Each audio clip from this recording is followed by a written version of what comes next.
नमस्ते दोस्तों, pharma notes के इस यूट्यूब चैनल में आप सबों का स्वागत है। आज के इस वीडियो लेक्चर में हम जी पैट संडे क्विज के पार्ट 66 को देखने जा रहे हैं। तो चलिए इस शानदार सेशन को स्टार्ट कर देते हैं। देखो यहाँ पे पूछा है what does the term potentiation means. Potentiation का मतलब बताना है। ऑप्शन में देखिए cumulative ability of drug, hyper sensitivity to a drug, fast tolerance developing या फिर intensive increase of drug effects due to the combination. ठीक है, देखो ये क्वेश्चन जो है सिनर्जिज्म पे बेस्ड क्वेश्चन है। सिनर्जिज्म मतलब क्या? जब दो लोग साथ में काम कर रहे होते हैं तो उसका जो एक्शन है हमें बहुत अच्छा मिलता है। ठीक है, अकेला अकेला काम करने से बेहतर है साथ में काम करो और बेहतरीन काम करो। तो इस बेस पर ये क्वेश्चन है। देखो सिनर्जिज्म, जब दो drug effect of A and effect of B जो हमें मिलता है, लेकिन इन दोनों को अगर साथ में देंगे तो थोड़ा सा ज़्यादा इफेक्ट, पोटेंशिएटेड इफेक्ट हमें मिल रहा है। ठीक है, तो ये सिनर्जिज्म में दो टाइप आते हैं, एक तो एडिटिव होगा या फिर सप्रा एडिटिव होगा। एडिटिव में क्या होता है, effect of A plus effect of B. जैसे अकेला अकेला भी काम करेगा तो साथ में भी काम करके उतना ही इफेक्ट मिल रहा है। लेकिन पोटेंशिएशन का मतलब देखिए, जिसे सिप्रा एडिटिव बोला जाता है, इसमें सिंगल इफेक्ट ऑफ ए का इफेक्ट देखिए और सिंगल इफेक्ट ऑफ बी का देखिए। अगर इन दोनों को साथ में दिया जाता है तो इनके अलग अलग देने की वजह से जो इफेक्ट मिल रहा है उससे भी बेहतरीन और ज़्यादा इफेक्ट जब मिलता है तो उसे पोटेंशिएशन बोलते हैं। ठीक है, उस ड्रग इफेक्ट्स को यहाँ पे पोटेंशिएट किया जा रहा है, इंटेंस किया जा रहा है। ठीक है, तो यहाँ पे ऑप्शन डी देखिए, intensive increase of the drug effect due to the combination. उनकी कॉम्बिनेशन की वजह से उनका जो ड्रग इफेक्ट है हमें ज़्यादा से ज़्यादा मिल रहा है दोस्तों। तो यहाँ से ऑप्शन डी सही होगा, जिसे पोटेंशिएशन बोला जाएगा। और पोटेंशिएशन का दूसरा नाम सप्रा एडिटिव इफेक्ट जो सिनर्जिज्म में आएगा। ठीक है, नेक्स्ट क्वेश्चन है यहाँ पे, what term is used to describe a decrease in responsiveness to a drug which develops in a few minutes. देखो यहाँ पे जो रेस्पॉन्स है ना, ड्रग के बाद में मिलने वाला, ड्रग्स के पास में जैसे मिलने वाला जो रेस्पॉन्स है वो डिक्रीज हो रहा है, तो इसे क्या कहेंगे? ऑप्शन में देखो, रिफ्रैक्टरीनेस, क्यूमुलेटिव इफेक्ट, टॉलरेंस या फिर टैकीफाइलैक्सिस। तो जबकि यहाँ पे बात हो रही है डिक्रीज इन रेस्पॉन्स, तो ये डिक्रीज इन रेस्पॉन्स जो चीज़ होती है ना, ये टैकीफाइलैक्सिस से रिलेटेड होता है दोस्तों। तो ऑप्शन डी सही करना है, टैकीफाइलैक्सिस। बात करेंगे टॉलरेंस की, तो इसमें क्या होता है, हमें जो रेस्पॉन्स चाहिए है ना, जो रेस्पॉन्स हमें चाहिए वो लाने के लिए हमें ड्रग्स का थोड़ा सा हायर डोज देना पड़ता है। रेस्पॉन्स तो मिल रहा है लेकिन बहुत कम मिल रहा है, लेकिन जो रेस्पॉन्स हमें चाहिए वो मिलने के लिए हमें ड्रग का डोज को बढ़ाना होता है, रिक्वायर्ड हायर डोज। ठीक है, अभी 100 mg दे रहे थे तो अब अच्छा रेस्पॉन्स जो चाहिए वो आने के लिए आपको 200 mg भी देना पड़े, तो इसे हम टॉलरेंस कहेंगे। और कुमुलेटिव इफेक्ट, कुमुलेटिव यानी अकुमुलेटिव, जहाँ पे ड्रग का अकुमुलेशन हो रहा है बॉडी में, एलिमिनेशन की जगह पे अकुमुलेशन ज़्यादा हो रहा है, एलिमिनेट नहीं हो पा रहा है जो ड्रग है बॉडी से, तो इसकी वजह से अकुमुलेशन होने की वजह से उसकी टॉक्सिसिटी इफेक्ट मिल रहा है, तो इसे कुमुलेटिव इफेक्ट बोला जाएगा।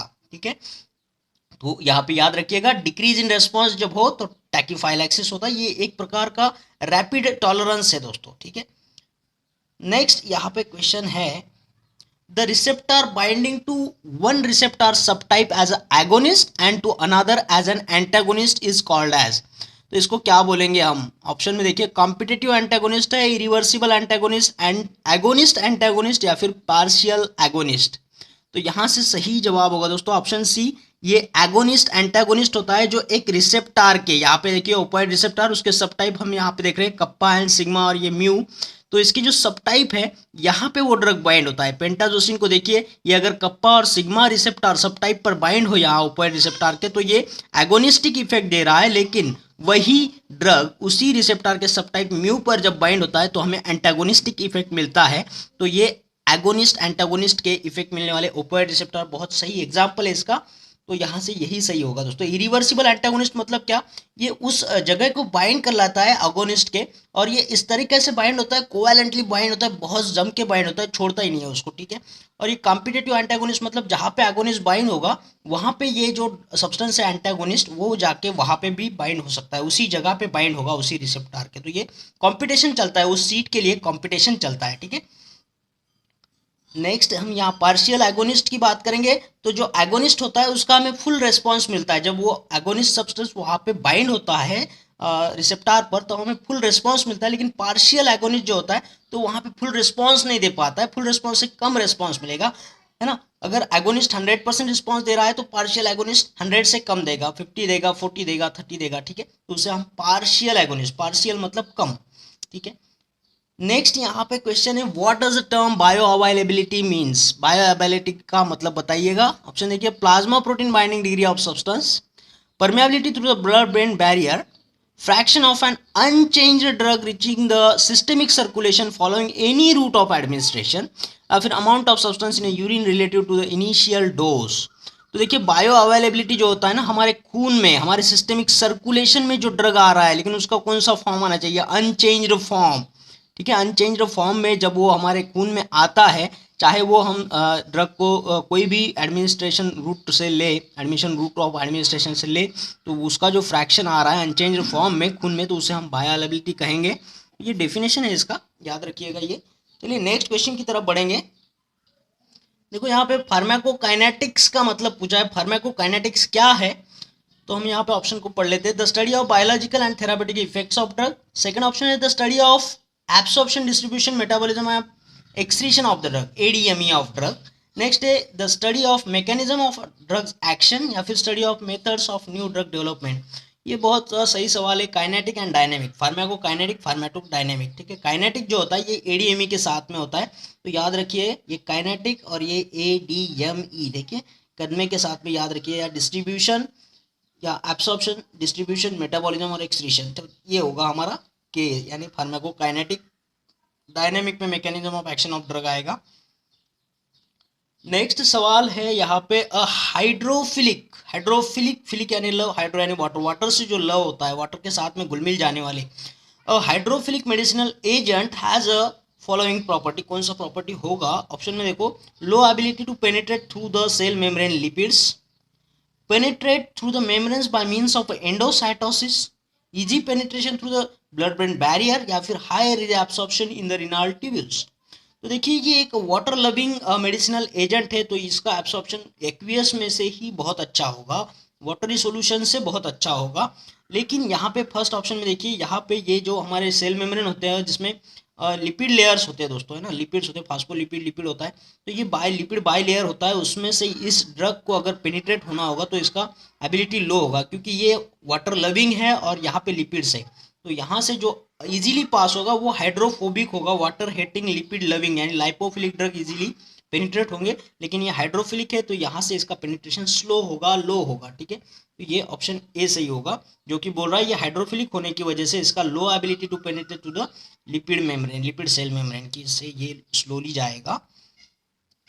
नेक्स्ट यहाँ है, half life is the term required to, half life is a time required to, ये हाफ लाइफ जो है ये टाइम होता है रिक्वायर्ड टू क्या, यहाँ ऑप्शन में देखिए, change the amount of drug in plasma by half during elimination, metabolism half of an introduced drug into the active metabolite, absorb half of an introduced drug, या फिर bind half of an introduced drug to the plasma protein.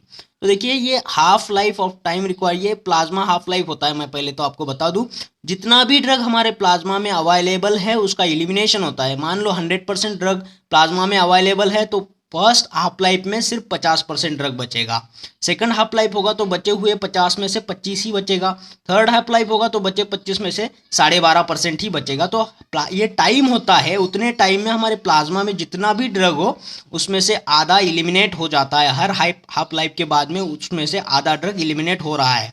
ठीक है, तो इसे याद रखिएगा, ये plasma से एलिमिनेशन से जाने वाला आधा ड्रग होता है। ठीक है, change the amount of drug in plasma by half during elimination, तो ये होगा ऑप्शन ए सही इससे रिलेटेड। ठीक है दोस्तों, नेक्स्ट यहाँ पे है, हाँ दोस्तों, हमारी ये फार्मा नोट्स की जो पीडीएफ लाइफ टाइम मेंबरशिप है, इसको आप लोगों ने आज ही ज्वाइन करना है बाय कंट्रीब्यूटिंग ओनली 999 रुपीज़।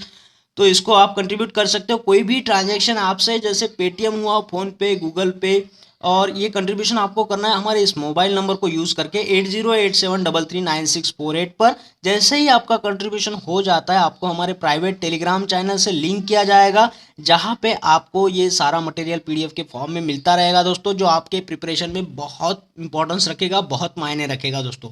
ठीक है, तो कोशिश करिएगा जल्द से जल्द इसे ज्वाइन करें। चलो नेक्स्ट क्वेश्चन की तरफ बढ़ेंगे। देखो पूछा है, पेरेंटल एडमिनिस्ट्रेशन से रिलेटेड सही स्टेटमेंट बताइएगा। Parental administration can not be used with unconscious patient, generally result in less accurate doses than the oral administration, usually produces a more rapid response than the oral administration, या फिर is too slow for emergency use। देखो parental administration है जो हमारे खून में जाएगा, जल्दी से जल्दी हमारे खून में आएगा वो ड्रग और हमें रिस्पांस देगा जल्दी से जल्दी, ठीक है। हम ओरली जब ड्रग लेते हैं तो वो पहले स्टमक में जाएगा, फिर फर्स्ट पास इफेक्ट देगा, लीवर में मेटाबोलाइज होगा और फिर जाके हमारे खून में आके हमें एक्शन देगा। तो ये बहुत लो रूट है ओरल वाला, ये बहुत फास्ट होता है पैरेंटल, ठीक है। तो यहाँ पे ऑप्शन देखिए, can not be used with unconscious patient. देखो जो बेहोशी की हालत में पेशेंट है उसे हम ओरली तो नहीं दे सकते, लेकिन पेरेंटली जरूर दे सकते हैं, उसको इंजेक्शन के फॉर्म में हम ड्रग दे सकते हैं। यहाँ पे कैन नॉट बोल रहा है तो ये ऑप्शन गलत हो जाएगा, ठीक है। Parental admission can be used in unconscious patient. Next यहाँ पे ऑप्शन है, generally result in a less accurate dosage than the oral administration, ठीक है। देखो इसकी एक्यूरेसी बहुत अच्छी होती है, ओरल में हमें बहुत ज़्यादा ड्रग देना पड़ता है, लेकिन इसमें एक्यूरेट ड्रग हम यहाँ पे दे सकते हैं। नेक्स्ट है, usually produces a more rapid response than the oral administration. Oral में बहुत देर के बाद में रिस्पांस आता है, लेकिन यहाँ पे बहुत रैपिड रिस्पांस आता है जब इंजेक्शन के फॉर्म में हम ड्रग लेते हैं। तो ऑप्शन सी सही होगा दोस्तों। और लास्ट बोल रहा है, is too slow for emergency use. Emergency में हमें कुछ चाहिए, बीपी किसी का लो हुआ, हाई हुआ, तो ऐसे केस में हमको ड्रग इमरजेंसी उसके खून में देना होता है। तो ये पैरेंटल एडमिनिस्ट्रेशन बहुत सही रूट है उसके लिए, ये बहुत रैपिड रूट है दोस्तों, ना कि स्लो। नेक्स्ट क्वेश्चन है, the term bio transformation includes the following. Bio transformation क्या है? यहाँ पे ऑप्शन देखिए, accumulation of substance in a fat tissue, binding of substance with plasma protein, accumulation of substance in tissue, process of physico chemical biochemical alteration of the drug in the body. तो ये bio transformation जो होता है ना, ये metabolism से related concept है दोस्तों, जो एडीएमई हम फार्माकोकाइनेटिक में पढ़े। एब्सॉर्प्शन, डिस्ट्रीब्यूशन, मेटाबॉलिज्म और लास्ट में आएगा एक्सक्रीशन। तो मेटाबॉलिज्म जो होता है बायो ट्रांसफॉर्मेशन, इसमें केमिकल स्ट्रक्चर में अल्टरेशन होता है, चेंजेस होते हैं ड्रग के। तो ये यहाँ पे देखिए ऑप्शन डी बोल रहा है, process of physico chemical and biochemical alteration of the drug in a body. तो यही वो है जिसकी ड्रग के केमिकल फॉर्म में यहाँ पे चेंज आ रहा है, अल्टरेशन आ रहा है। तो ये ऑप्शन डी सही होगा, ठीक है। नेक्स्ट यहाँ पे सवाल है, the addition of glucuronic acid to a drug. Glucuronic acid का एडिशन हो रहा है ड्रग के साथ में, तो ये क्या है? डिक्रीज इट्स वाटर सोल्यूबिलिटी, तो वो ड्रग की वाटर सोल्यूबिलिटी को कम करेगा। Usually leads to inactivation of the drug, वो ग्लूकोरोनिक एसिड को ऐड करने से ड्रग का इनएक्टिवेशन हो जाएगा। या फिर is an example of the phase 1 reaction, ये ग्लूकोरोनिक एसिड ऐड करना ये फेज 1 टाइप रिएक्शन में आएगा। या फिर occurs at the same rate in the adults and newborn's. तो ये जो रिएक्शन हो रहा है ड्रग के साथ में ग्लूकोरोनिक एसिड को ऐड करने का, ये एडल्ट और न्यूबॉर्न्स में सेम रेट में होगा ये, ठीक है। तो यहाँ से सही ऑप्शन क्या होगा दोस्तों? तो ये ऑप्शन बी सही होगा, it usually leads to the inactivation of drug. जैसे ही ग्लूकोरोनाइजेशन हो जाता है ड्रग का, तो ये फेज 2 टाइप का रिएक्शन है दोस्तों। मैं आपको बता दूं, ये फेज 2 टाइप में ग्लूकोरोनाइजेशन ऑफ ड्रग है, इसमें इनएक्टिवेशन ऑफ द ड्रग हो जाता है, ठीक है। और बात करेंगे ग्लूकोरोनाइजेशन से, तो इसका ड्रग का वाटर सोल्यूबिलिटी जो है यहाँ पे बढ़ता है, ना कि डिक्रीज होता है। और ये हमने बोला ये फेज 1 का नहीं, फेज 2 का रिएक्शन है। और इस फेज 1 रिएक्शन में जैसे साइटोक्रोम P450 भी यूज इस्तेमाल होता है, फेज 2 में इसमें कोई रोल नहीं होता है साइटोक्रोम का। और ये बात करेंगे एडल्ट और न्यूबॉर्न में, तो एडल्ट में इसका रेट अच्छा खासा होता है, न्यूबॉर्न में ये ग्लूकोरोनेशन कॉन्जुगेशन सिस्टम थोड़ा सा डेवलप ही नहीं होता है, तो इसमें रेट बहुत कम होता है। तो ये एडल्ट में फास्ट होता है, तो सेम रेट नहीं होता है दोस्तों, ठीक है। और ये फेज 2 वाला रिएक्शन है, इनएक्टिवेशन ऑफ ड्रग कराएगा, ठीक है दोस्तों। इस वीडियो में इतना ही, आशा करता हूँ आपको ये सारे क्वेश्चंस पसंद आए होंगे और ये वीडियो अच्छा लगा होगा। और अगर ऐसा हुआ है तो इस वीडियो को लाइक करना है, शेयर करना है और कमेंट बॉक्स में कमेंट जरूर करना है दोस्तों। और हाँ, उन लोगों से मेरी गुजारिश है जिन लोगों ने चैनल को अभी तक सब्सक्राइब नहीं किया है, चैनल को सब्सक्राइब करके उसके बाद आने वाले बेल आइकन को दबा के ऑल बटन को जरूर दबाना है दोस्तों। इससे होता क्या है कि आने वाले हर एक वीडियो का नोटिफिकेशन आपको मिलते रहता है और आपको यूं ही लाभ होता रहेगा दोस्तों। तो फिर मिलते हैं एक और बेहतरीन वीडियो के साथ में, तब तक के लिए थैंक यू।